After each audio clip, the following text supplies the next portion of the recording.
أعزائي المشاهدين نحييكم ولقاء متجدد في الشارع الثقافي، زي ما بقول لحضراتكم دائما الشارع الثقافي هو نافذة حقيقية للمبدعين في كل المجالات. النهارده أعزائي المشاهدين معانا مجموعة من المبدعين من بني سويف وتحديدا من مركز إهناسيا، جم بيقدموا موهبتهم سواء في قراءة القرآن الكريم أو في الإنشاد الديني. نتعرف عليهم ونتعرف على موهبتهم ونرجع بإذن الله ونتكلم عن تجربتهم فيها الإنشاد الديني وفي قراءة القرآن الكريم.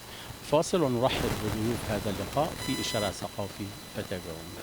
بسم الله الرحمن الرحيم. إن الله وملائكته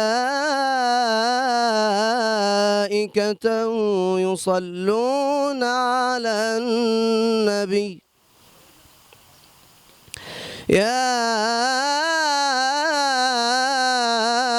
أيها الذين آمنوا صلوا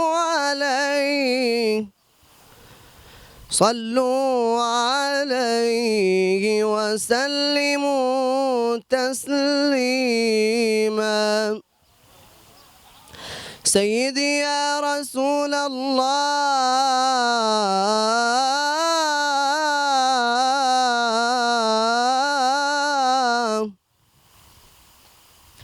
سيدي يا حبيب الله،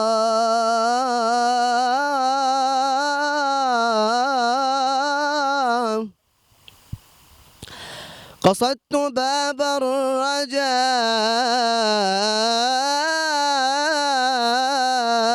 والناس قد رقدوا، وبت أشكو إلى مولاي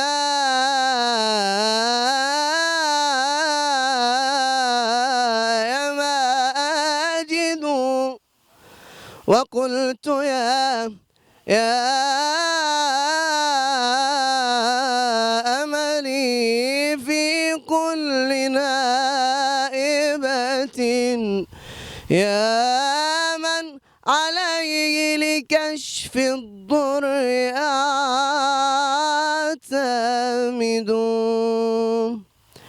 سيدي يا رسول الله،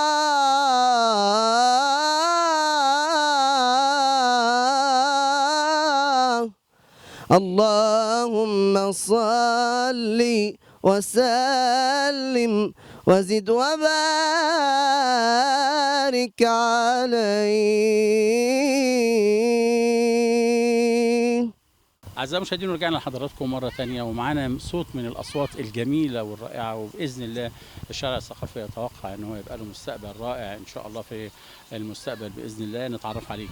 عبد الرحمن يحيى خليفة، طالب في الصف الثالث الثانوي الأزهري. حصلت على المركز الأول على مستوى المحافظة في مسابقة الإنشاد الديني وكذلك على مستوى الجمهورية، وشرف وفخر لي ان انا اسجل معكم النهارده في هذا اليوم الطيب الطاهر المبارك. جزاكم الله خير. انا سعيد يا عبد الرحمن والله، وانا اللي شرفت بانك انت ضيفنا النهارده. صوت رائع وباذن الله كده دايما موفق ان شاء الله. اللهم امين واياكم، جزاكم الله خير. الله يكرمك. بدات امتى تلاوه القران الكريم والانشاد؟ والله هو انا من وانا طفل، تمام. ابي كان بيقعد يقرأني ان ابويا قارئ ومبتهل وكده، فطلعت من وانا في اولى ابتدائي لحد ثالثه اعدادي وانا يعني صوتي كويس. ثم بعد ذلك التحقت بقى في مسابقات عديدة تابعة للأزهر الشريف، وحصلت على المركز الأول من أول ما دخلت ولله الحمد. ثم بعد ذلك بقى تعلمت المقامات الصوتية إلى يومنا هذا، أن أنا دخلت في فرق إنشاد، وحاليا بقى عندي فرقتين. هذه الفرقة قائد ليها، وعندي فرقة في بني سويف يعني. ما شاء الله. يعني أنت يعني كمان مش مجرد عضو في الفرقه، انت قائد للفرقه ومدرب كمان. صحيح، نعم. والدك يعني ما شاء الله انت هو منشد في بني سويف ولا في؟ ابويا قارئ سوره في مسجد عندنا، تمام، وامام مسجد في القاهره. ما شاء الله. نعم. يا رب كده دايما موفق باذن الله. اللهم امين. تقولوا ايه النهارده؟ والله وانا حابب اشكره على وقفته جنبي، والله وما سابنيش في وقت ضعفي، وكان موضوع الانشاد برضو كان بيقف معايا في موضوع المقامات الصوتيه، وقال لي اعمل كذا وما تعملش كذا، وده صح وده غلط. واكبر داعم ليا هو والدي واسرتي يعني. ما شاء الله، ربنا يوفقك ودايما اللهم امين باذن الله. اعزائي المشاهدين احنا متواصلين مع حضراتكم مع عبد الرحمن، الموهبه الجميله الرائعه، نشوف ابداعه ونرجع مره ثانيه والشارع الثقافي. بسم الله الرحمن الرحيم. إن أصحاب الجنة اليوم في شغل فاكهون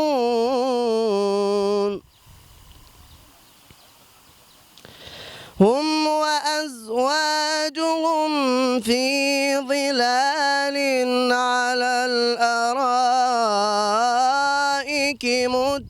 متكئون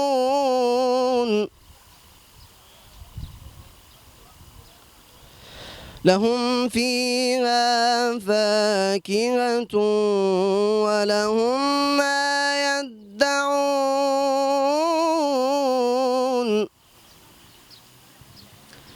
سلام قولا من رب رحيم وامتازوا اليوم أيها المجرمون ألم أعهد إليكم يا بني آدم ألا تعبدوا الشيطان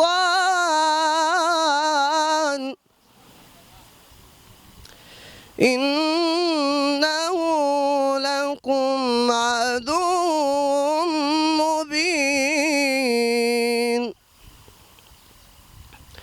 وأن اعبدوني هذا صراط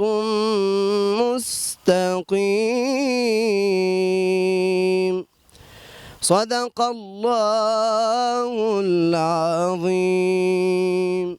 أعزائي المشاهدين، رجعنا لحضراتكم مرة تانية واستمتعنا بالشيخ والمنشد عبد الرحمن، ويا رب دايما موافق يا عبد الرحمن. عبد الرحمن، يمكن رغم انك انت بدأت وانت صغير ودلوقتي ما شاء الله عندك فرقتين انت بتمرنهم، فهذا شيء جميل. احساسك ايه وانت لسه يعني في البداية وعندك كمان هذا الانجاز الرائع؟ والله واحساس طيب جدا، يعني فخر وشرف ان احنا نعمل حاجه زي كده، حاجه طيبه. يعني عندك بدل الاغاني وهذه الاشياء التي تحدث في زمننا هذا، الافضل ان احنا نطلع حاجه في مدح الرسول صلى الله عليه وسلم والابتهالات الدينيه وغير ذلك. يعني بدل الافراح ما يكون فيها موسيقى وغير ذلك، ممكن برضو نخليها بالدف ونمدح في رسول الله صلى الله عليه وسلم، ناخد حسنات ومنها يعني تكون حاجه طيبه يعني. الحمد لله. كلمات كمان، يعني احنا بنشوف للأسف يعني في ركاكة في ما يقدم من خلال المهرجانات، وأعتقد هناك أيضا يعني بعض الفن الرصين. فيعني يمكن احنا بنشوف الشيخ النقشبندي ويقدم الكثير من الإبداعات الرائعة. عايزين نقول يعني انت مين استفدت منه وبتحب انك انت تسمعه؟ والله انا استفدت من الشيخ الفشني، الشيخ طه الفشني رحمه الله عليه. والله قدوتي، يعني انا تعلمت منه كثير جدا. من هو انا لم اراه على الحقيقه، ولكن تعلمت من اصواته. يعني مثلا عنده القفله دي بتبقى كويسه، فتعلمت منه القفله بتاعته كويس. مثلا الشيخ محمد رفعت والشيخ المنشاوي انا بقلدهم، وكل شخص له علامه جميله جدا. الشخص بيبدا يقتطف من كل قارئ، يقتطف منه حاجه، وفي الاخر مثلا بيطلع اللي هو الشخص القارئ. شخصيته. نعم. لو حبينا نسمع بقى ايه اللي الشيخ المنشاوي معاك دلوقتي ماشي. طالما انت جبت سيرته. حاضر. بسم الله الرحمن الرحيم. بسم الله الرحمن الرحيم. يا عبادي لا خوف عليكم اليوم ولا أنتم تحزنون الذين آمنوا بآياتنا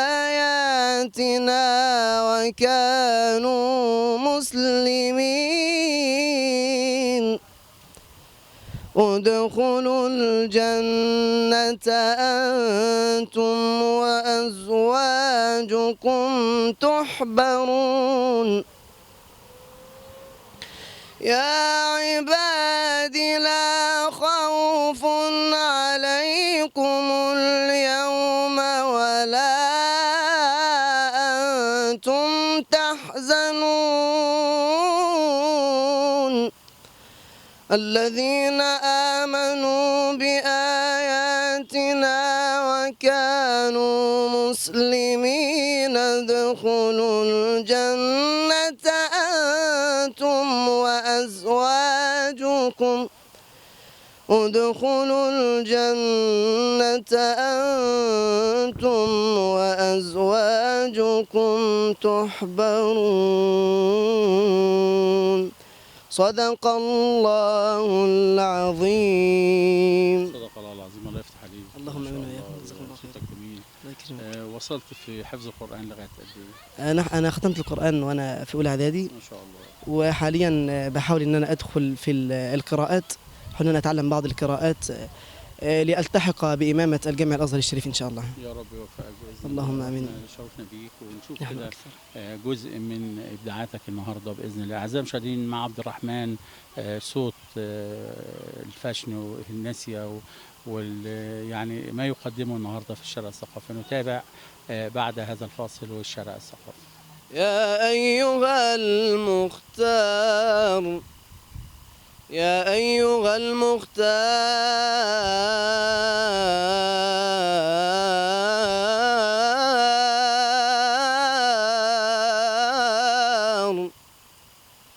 لمدحه ماذا أقول، لمدحه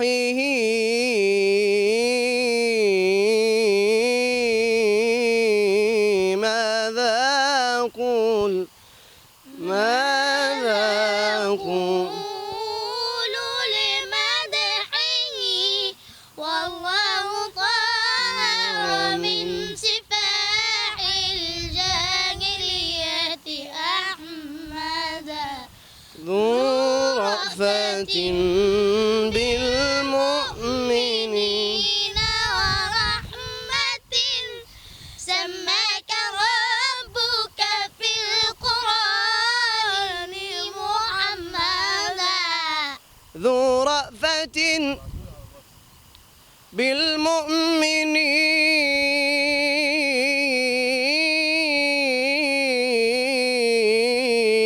بالمؤمنين ورحمة سماك ربك في القرآن محمدا نادت بك الرسل الكرام الكرام نادت بك الرسل الكرام الكرام نادت بك الرسل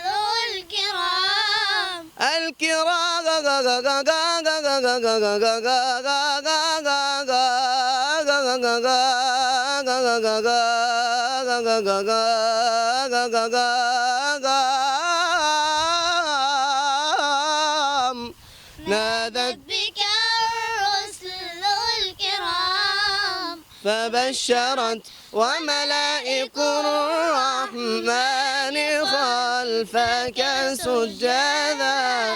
اللهم صل وسلم وزد وبارك عليه. أعزائي المشاهدين، رجعنا مرة تانية ما شاء الله وشفنا واستمتعنا مع المنشد والشيخ عبد الرحمن. عبد الرحمن، آمالك وأحلامك إيه وطموحاتك إيه؟ والله وأنا أتمنى أن ألتحق بإذاعة التلفزيون، بإذاعة التلفزيون، أكون قارئ أو مبتهل أنفع ديني ودنياي، أكون مثل فضيلة الشيخ المنشاوي والشيخ الحصري وبعض المبتهلين زي الشيخ النقشبندي وغيرهم من القراء والمبتهلين يعني. يا رب موفق دايما بإذن الله. اللهم آمين يا رب. وناوي تخش بقى أنت في ثانوية عامة السنة دي؟ ثالثة ثانوي أزهر إن شاء الله. ناوي عايز تخش كلية إيه؟ إن شاء الله هدخل كلية شريعة وقانون أو طب بشري يعني اللي هيجي يعني بإذن الله. يا رب يوفقك. اللهم آمين يا رب. اللهم آمين. جزاكم الله خير. موفق دايما. نرجع النهارده ونشوف كده جزء من قراءة القرآن والإنشاد الديني وشيخنا الشيخ عبد الرحمن، فتابعونا والشارع الثقافي. يا أمي ما شكل السماء وما الضياء وما القمر بجمالها تتحدثون ولا أرى منها أبصر هل هذه الدنيا ظلام في ظلام مستمر يا أمي مدي لي يديك عسى يزايلني الدجر عسى يزايلني الدجر أمشي أخاف تعسرا وسط النار أو السحر لا أهتدي في السير إن طال الطريق وإن قصر يا أمي ما شكل السماء وما الضياء وما القمر بجمالها تتحدثون ولا أرى منها أثر. أعزائي المشاهدين متواصلين مع حضراتكم من الشارع الثقافي، ومعانا 2 من الأصوات الجميلة والرائعة من بني سويف ومركز إهناسيا. نتعرف عليك. اسمي جنى حمادة سلام. ازيك يا جنى؟ الحمد لله. تعبتي في المشوار وانت جاية من بني سويف ولا المشوار كان سهل؟ هو كان صعب بس بنعمل أي حاجة علشان يعني علشانكم وعلشان نبقى يعني حاجة كبيرة وحاجة حلوة. احنا بنشكركم على تعبكم وان كنتوا جيتوا يعني المشوار ده. نتعرف عليك. إسراء حمدان محمد. ازيك يا اسراء؟ كويس الحمد لله. زعلانة كده ليه مكشرة ولا الشمس في وشك؟ لا عشان الشمس في وشي. سنة كام يا اسراء؟ سنة تالتة إعدادي. ثالثة إعدادي. جنى بدأتي امتى الإنشاد الديني وحفظ القرآن الكريم؟ هو أنا بالنسبة للإنشاد الديني هو أنا موهبتي اكتشفت عن طريق الإذاعة المدرسية، عن طريق المدرسين بتوعي دعموني، وبابا وماما برضو دعموني، لهم الفضل كبير برضو. والحفظ القرآن الكريم بدأت وأنا عندي 5 سنين الحمد لله، دلوقتي في سورة البقرة، وأتمنى إن أنا أختمه بالأحكام وبالتجويد والترتيل، وأبقى يعني أحفظ لكتاب ربنا، علشان القرآن الكريم ده حاجة عظيمة جدا وحاجة كبيرة جدا. ويعني ان شاء الله اختمه، وبتمنى من ربنا ان انا اختمه بالاحكام والتجويد والترتيل. يا رب موفق. يعني انت في سوره البقره انت اخر سوره القران، يعني انت بداتي من سوره الناس. ربنا يوفقك ودايما كده موفقه باذن الله. بداتي امتى التلاوه والحفظ؟ القرآن انا بدأت من وانا صغيرة، وانا دلوقتي انا ختماه وباخده دلوقتي. يعني انا بتشرح لي احكام وبدأته تاني بالاحكام، بستمع بالاحكام تاني. اما الاناشيد الدينيه انا اكتشفتها موهبتي دي عن طريق الاذاعه المدرسيه، برضو اساتذه دعموني كده برضو. اخواتك في البيت حد بينشد ولا انت لوحدك؟ هو انا لوحدي بس.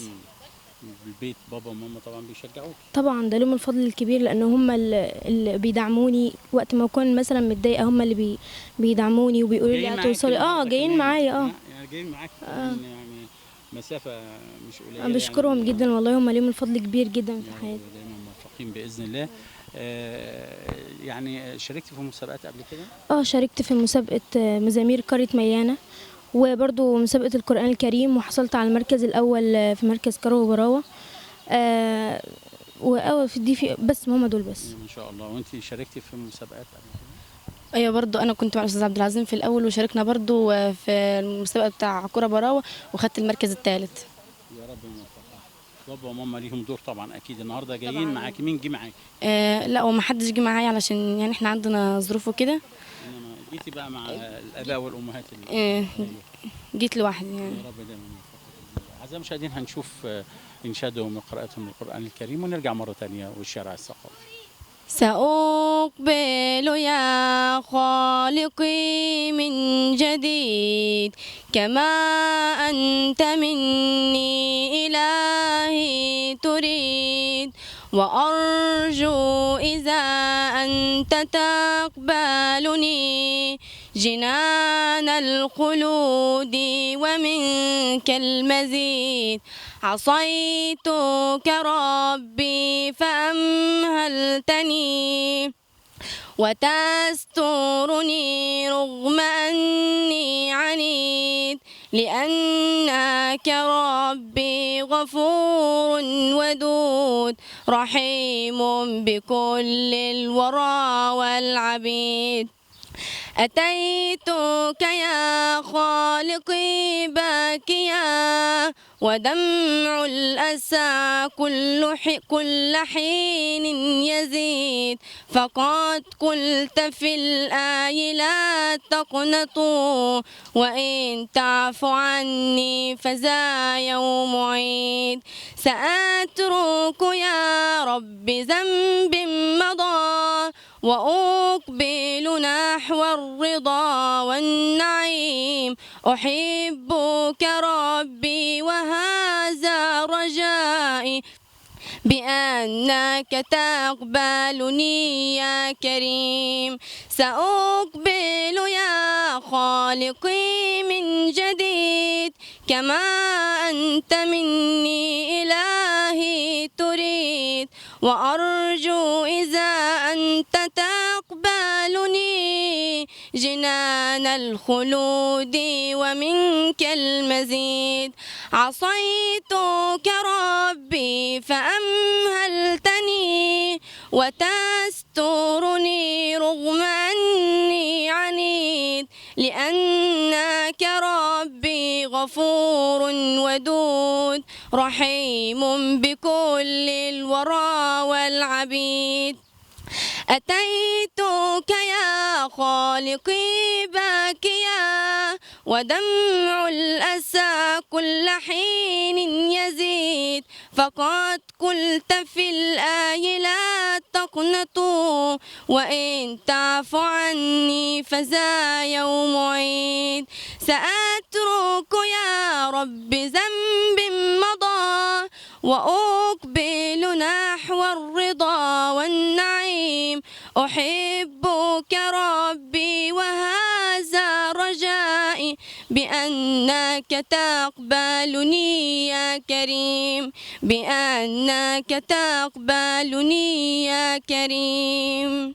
أعزائي المشاهدين، رجعنا لحضراتكم مرة تانية ومعانا جنى وإسراء، الأصوات الجميلة زي ما استمتعنا بيهم. وجنى، بتحلمي بإيه؟ بحلم اول حاجه ان انا زي ما قلت لحضرتك في قبل الفاصل ان انا اختم القران الكريم، وتاني حاجه ابقى منشده كبيره وابقى قدوه لغيري، وبرضو يعني نفسي في التعليم اكون دكتوره كبيره برضو، عشان اخدم الناس واخدم بلدي واخدم الناس كلها وكل اللي محتاج مساعده. يا رب دايما باذن الله. تحلمي بايه؟ انا نفسي اكون منشده كبيره، ونفسي يعني انا لما مثلا اروح الكتاب والشيخه بتسمع لي، نفسي تفسر لي القران الكريم، لان انا نفسي الحاجه تحصل معايا في حياتي. اما بالنسبه للتعليم انا نفسي اكون دكتوره جراحه قلب. يا رب دايما كده، وربنا يحقق امالكم واحلامكم وطموحاتكم، ونسمع دايما اصواتكم الجميله وحفظكم الرائع للقران الكريم. اعزائي المشاهدين، متواصلين مع حضراتكم هذه المواهب الجميله، نشوف جزء من ابداعهم ونشوف جزء من انشادهم، ونرجع مره ثانيه والشارع الثقافي. لا تيأس من روح الله، واستبشر بعطاء الله، لن يغلب عسر يسرين، فانظر في آيات الله. لا تيأس من روح الله، واستبشر بعطاء الله، لن يغلب عسر يسرين، فانظر في آيات الله. لا تجعل لليأس سبيلا لفؤاد آمن بالله، هل يحزن من أيقن حقا أن الفعال هو الله. لا تجعل لليأس سبيلا لفؤاد آمن بالله، هل يحزن من أيقن حقا أن الفعال هو الله. من كان الله له مولى، هل يقنط من كرم الله. لا تيأس من روح الله، واستبشر بعطاء الله لن يغلب عسر يسرين وانظر في آيات الله. الله يناديك سحيرا قم واسأل يا عبد الله، فاسألني أعطك ما ترجو لا تطلب من غير الله.